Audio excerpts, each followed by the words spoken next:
Hi everybody, it's Hayley.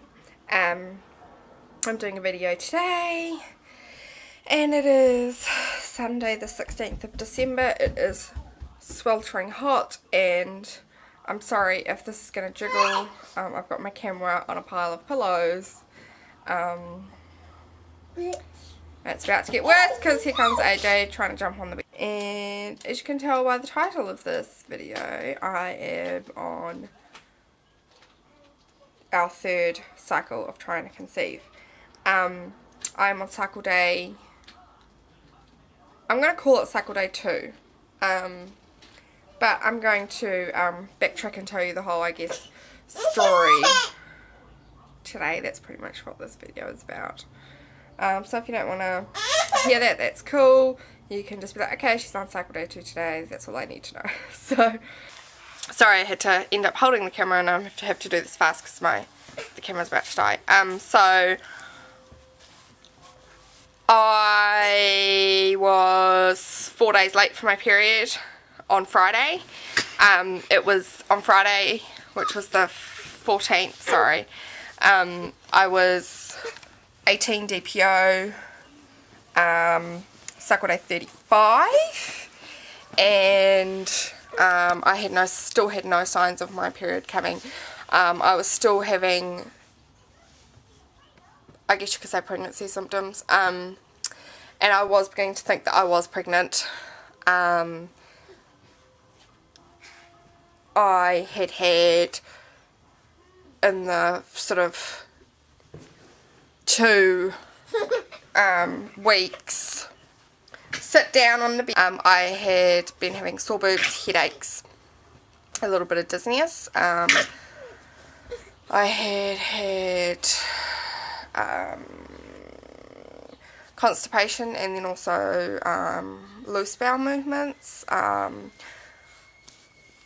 husband was telling me that I was just acting weird, which I'd done in my 2 previous pregnancies. In the first sort of few weeks I just acted really strange, like I didn't get my usual 5-day crankiness that I normally get for my period. It was just different. I was just acting weird, and he said that to me. He said, you know, you're just acting weird.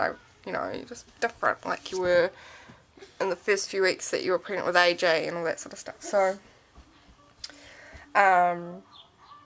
I took pregnancy tests on 10 DPO, 15 DPO, and 18 DPO, and they were all negative.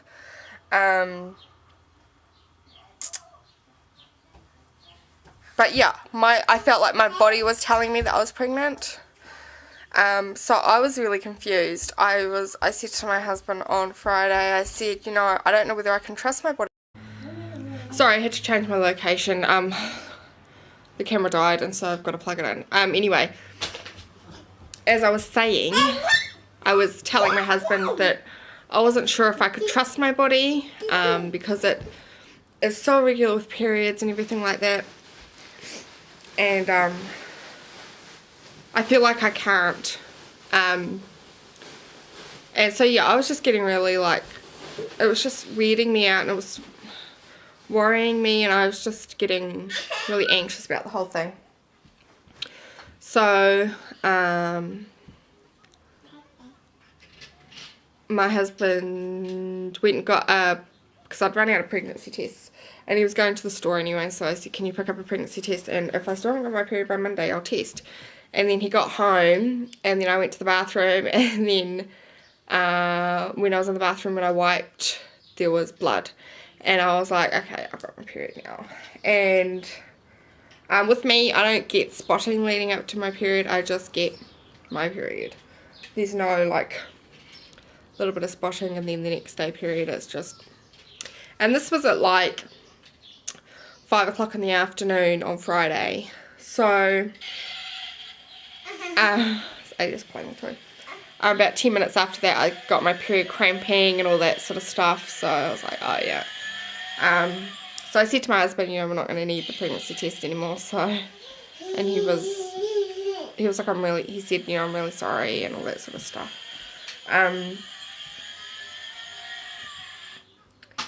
Because we both wanted my body to be telling me the truth and telling us the truth.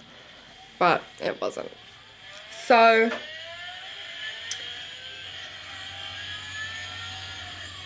I don't know whether to say Friday was day 1 of my period or Saturday.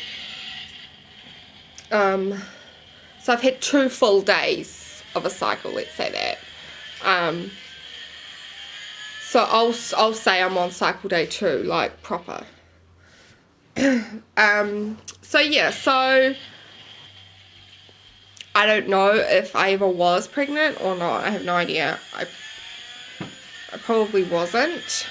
I don't know why my period was 4 days late though. Because even though I have really irregular cycles and everything, my luteal phase has never wavered from 14 days. So I don't know whether that is changed now that I'm on Femiprin or what. I don't know what happened. I don't know whether it was because I stopped taking the Femiprin a few days after I ovulated that it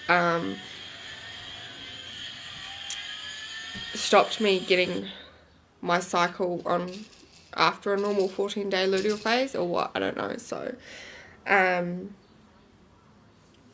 don't know. We'll just have to see the cycle, what happens. I don't know if we will be able to actually try to get pregnant this cycle because I'm going to be out of town and Justin's not going to be with me. And if I sort of like mapped it on the calendar, if I ovulate around cycle day 17, 18 like I did last cycle,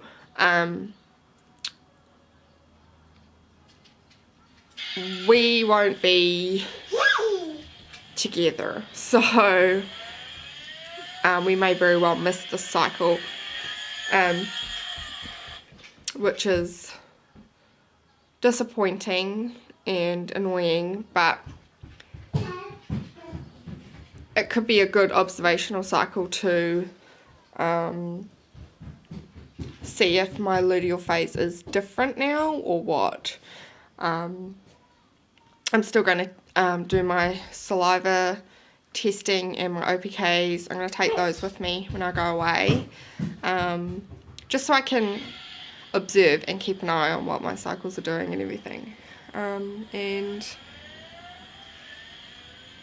yeah, I mean, if by chance, if by a miracle we, well, not a miracle really, but if by chance I don't ovulate till later, then we may be able to try, but I don't know.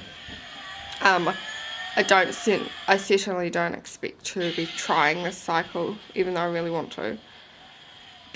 So that's really caught up to date, really, what's going on. I'm sorry if his toy is loud in the background. I don't know how loud it is in the background. It's annoying for me, but I don't know how loud it is for you guys. Do you want to give that a rest for a little bit, bud? Stop pressing the button. The battery's going to die. So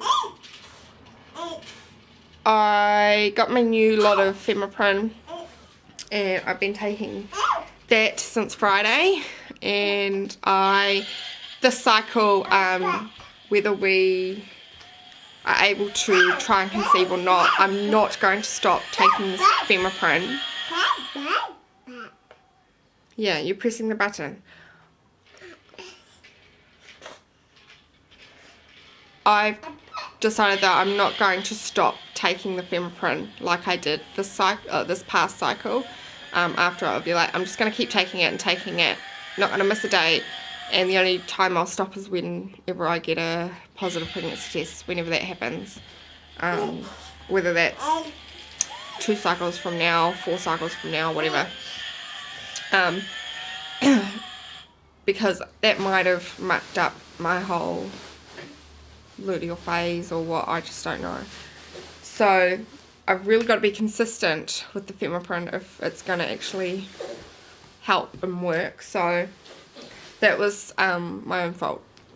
Can't blame anyone but myself. So So yeah, I think that's pretty much it really for updates. TTC wise, I will keep you posted, like when I do ovulate and things like that. I'll still do that this cycle anyway. I just don't know whether we'll actually be able to try or not, so that's the only thing that is up in the air about this cycle. But we'll just carry on like we normally do and just see what happens really. So that's that. If you have any questions or anything, leave them below and I will talk to you guys later.